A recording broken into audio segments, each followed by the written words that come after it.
My name is Genesis.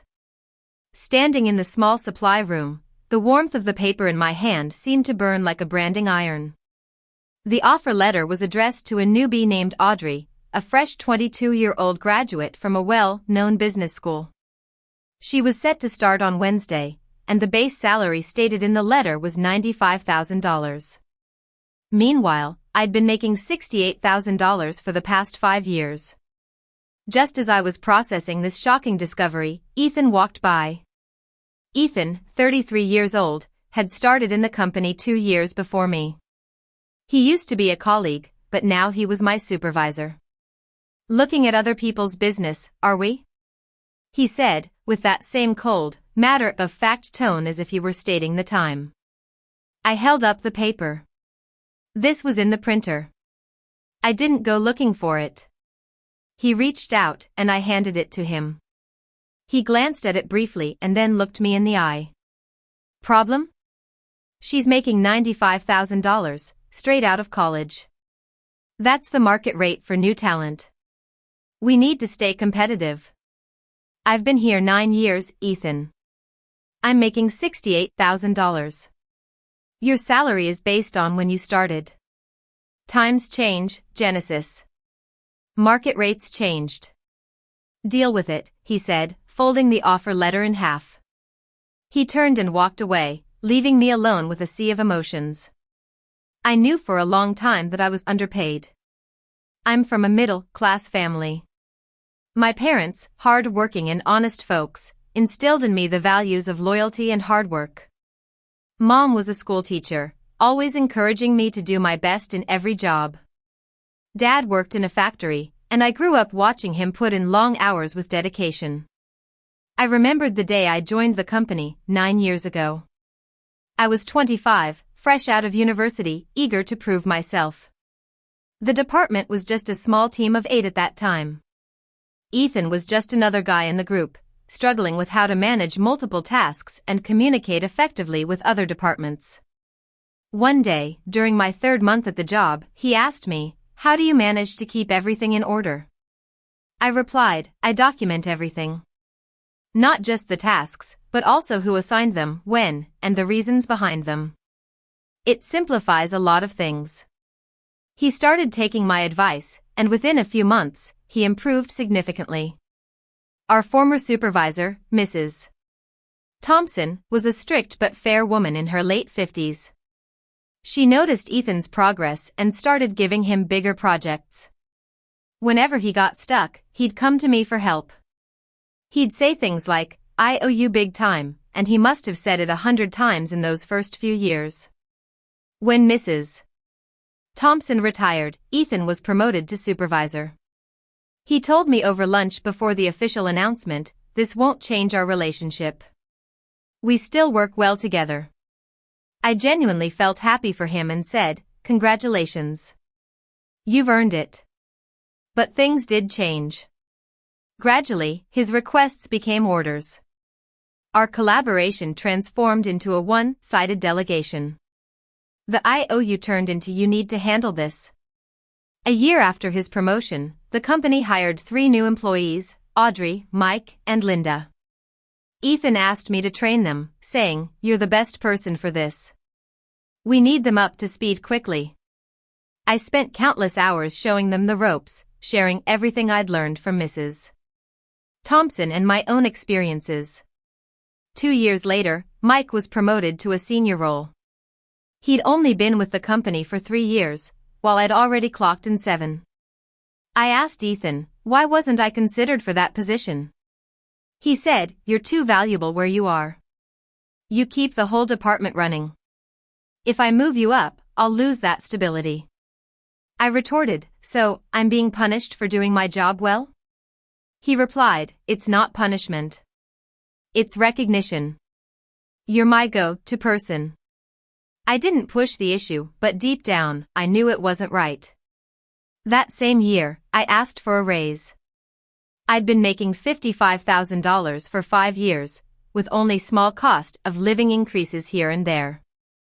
I wrote a detailed report about my achievements, my increased responsibilities, and how my role had evolved since I joined.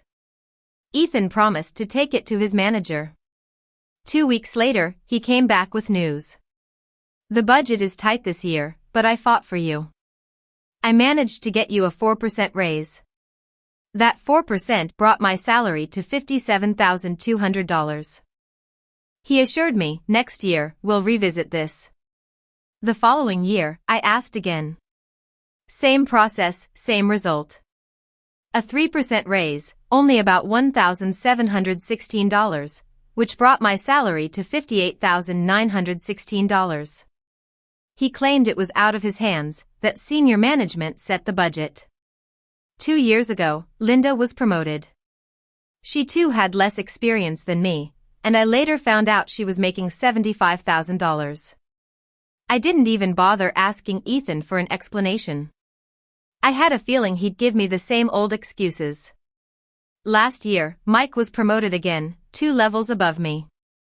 I confronted Ethan, saying, "I've been doing a great job, but I keep getting passed over." He replied, "You need to be more vocal. You do good work, but you're too quiet about it. You need to make sure your achievements are known." I took his advice. I started speaking up in meetings, making sure my work got noticed. But nothing changed. 6 months ago, I asked for another raise. I laid out all my points again. Ethan said he'd try, saying, "The company is bringing in new talent at competitive rates, but that doesn't mean we don't value our long-term employees." I snapped, "Then pay me what I'm worth." He said he'd see what he could do. He came back with a measly 2% raise, about $1,178, bringing my salary to $60,094. After Ethan walked away in the supply room that day, I went back to my desk. I opened my drawer and took out a thick folder that I'd been keeping for years. Inside were copies of every raise request I'd sent to Ethan, every response he'd given, and all my performance reviews where I'd been rated as an outstanding employee. I sat there, looking through the folder. I realized that over the past 4 years, Ethan had approved higher salaries for at least 5 people with less experience, all of whom I'd trained. He always had a budget for them but never for me.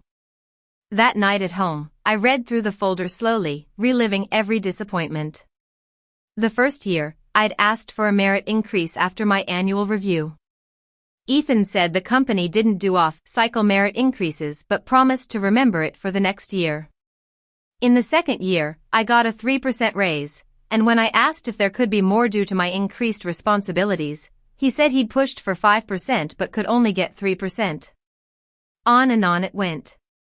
Through the good reviews where he'd written about my exceptional contributions but still didn't give me the salary I deserved. In the 6th year, he'd written that my work had directly led to the department exceeding its targets for 3 consecutive quarters, yet I'd only received a 3% raise. The next morning, I arrived at the office at 7 a.m. Ethan usually came in around 8:30. I made 3 complete copies of everything in the folder and put the originals back in my drawer. At 8:45, Ethan walked by my desk and said, "Morning." I replied in kind, keeping a straight face. At 10 o'clock, I sent a meeting request to his manager, Mr. Roberts, and Mr. Roberts' manager, Mr. Johnson, who was the department head. The meeting request was titled, "Compensation Discussion Regarding Role Alignment and Pay Equity, Time Sensitive." I scheduled it for 2 p.m. Mr. Roberts accepted the request within 10 minutes, and Mr. Johnson accepted 5 minutes later. At noon, Ethan stopped by my desk. "I saw you scheduled a meeting with Mr. Roberts and Mr. Johnson. What's it about?" "Compensation discussion," I said. His expression changed slightly. "You should have talked to me first." "I did. Yesterday."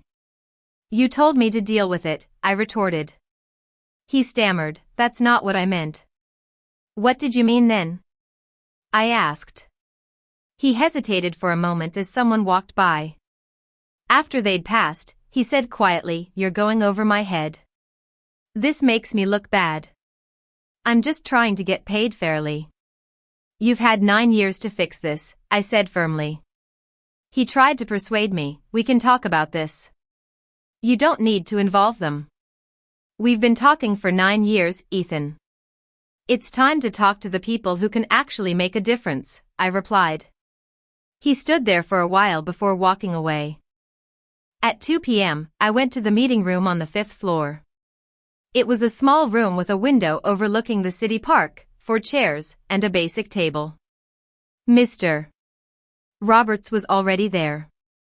He was in his 40s, serious and professional. Mr.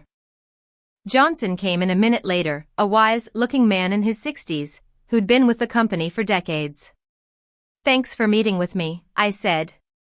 Mr. Johnson replied, of course. What's going on? I placed one of the copies of the folder on the table. I've been with the company for 9 years. I'm currently making $68,000. Yesterday, I saw an offer letter for Audrey, who's starting next week. She's being paid $95,000. I want to understand the $27,000 gap between me and a new hire with no experience. Mr. Roberts started going through the folder. This is a lot of documentation, he said. It's 9 years worth of my performance reviews and raise requests.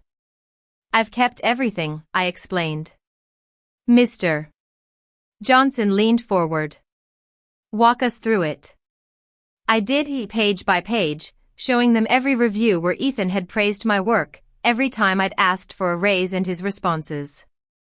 I pointed out that in the 6th year, when I'd contributed to the department's success for 3 quarters, I'd only gotten a 3% raise. Mr. Roberts read carefully while Mr. Johnson watched me intently. I continued, the following year, Mike was promoted. I trained Mike, and he'd only been here for 3 years while I'd been here for 7. When I asked Ethan why I wasn't considered, he said I was too valuable in my current position. Mr. Johnson asked, did you apply for that role? There was no application process. Ethan just selected him, I replied. I also showed them Linda's promotion and how last year, after I started being more vocal about my work, nothing had changed. And yesterday, I said, I saw Audrey's offer letter, and Ethan told me to deal with the market rate change. Mr. Johnson sat back. Did he really say that? Yes, exactly those words, I said. Mr. Roberts closed the folder. Can we keep this copy? Sure, it's yours, I replied. Mr. Johnson said, give us a day to review this. We'll also need to talk to Ethan. I understand, I said. Mr. Roberts added, we take pay equity very seriously, Genesis. You should know that.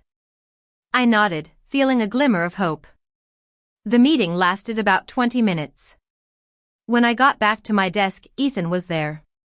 How did it go? He asked. Fine, I said. What did you tell them? He probed. The truth.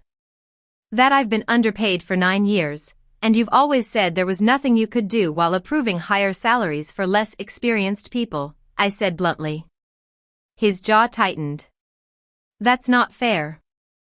I've always tried to support you. Your reviews say I'm outstanding, but my pay says I'm average. That doesn't add up, I countered. He retorted, you don't understand the company politics and budget limitations. I can't just hand out raises as people ask. But you could give Audrey $95,000 before she's even started, I shot back. New hires are different. We have to compete for talent, he said. And you don't need to compete to keep me? I asked. He didn't have an answer. I continued, I've given this company 9 years. I've trained your new hires, fixed your problems, and worked late when needed. And you've rewarded me by keeping me at the bottom of the pay scale. He argued, that's not true. Then explain the numbers, I demanded. He was silent, just staring at me as if I'd betrayed him. He finally said, we'll get through this. You need to trust the process. I've trusted the process for 9 years, Ethan, I said firmly. Then he walked away. The next day, Mr. Roberts sent me a meeting request for 3 p.m. When I walked into his office, he had the folder open in front of him. I spent last night going through all this, and I also pulled your actual personnel file, performance reviews, and salary history. Ethan has consistently rated you at the highest level, but your compensation doesn't match that, he said. I asked, so, what happens now? He replied, I spoke with Mr. Johnson and Ethan. Ethan claims he's been limited by budget restrictions and has always advocated for you within those limits. I asked, do you believe him? He looked at me directly. I pulled the salary approvals for the last 4 years. Ethan approved 5 new hires at salaries between $78,000 and $95,000, and 3 promotions at rates between $72,000 and $85,000. During the same period, you only got standard cost of living increases averaging 2.8% annually. Also, in his justifications for Mike's and Linda's promotions, he included examples of work that you actually did. I was shocked. He took credit for my work? Not directly, but he attributed your achievements to others without mentioning your role.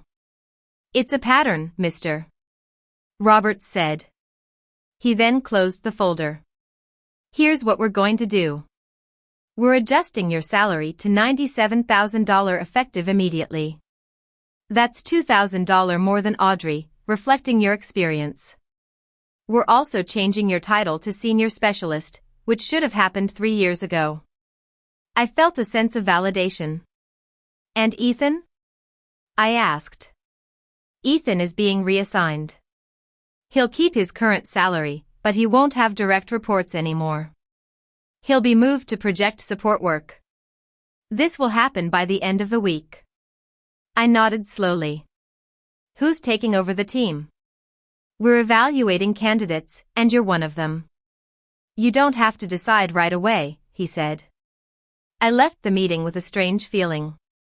It wasn't joy or relief, just a sense of change. Ethan avoided me for the rest of the week.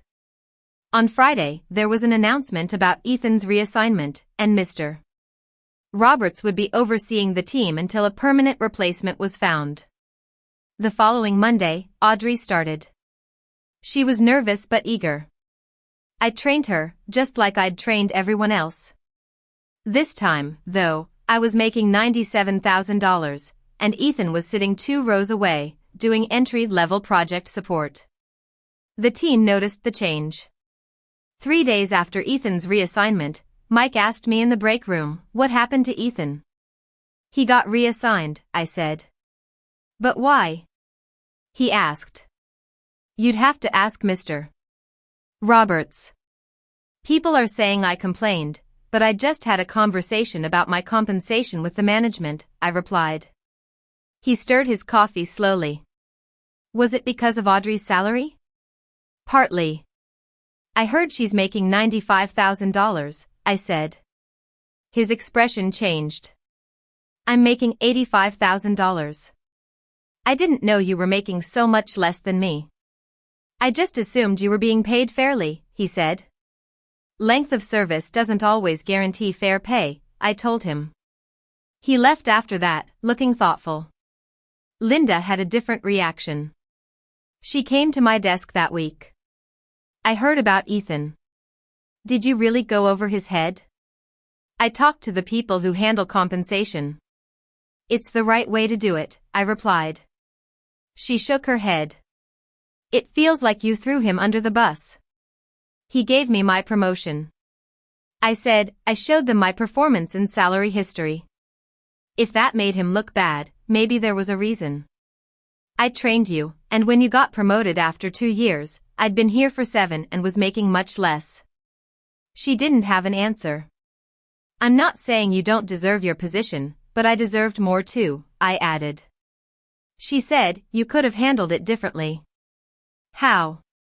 I don't know any other way, I said. Then she walked away. I understood their discomfort. Ethan had been their manager, but no one ever asked how I felt after being underpaid for 9 years. 2 weeks later, Mr. Roberts pulled me aside after a meeting. "We're starting the search for a permanent team lead. I meant it when I said you're a candidate. Have you thought about it?" "I've given it some thought. I'm not sure if I want to manage people," I said. "Why not?" he asked. "Look at what happened to Ethan. He used to be a decent colleague, but power changed him, or maybe it just revealed his true self," I replied. He nodded. "That's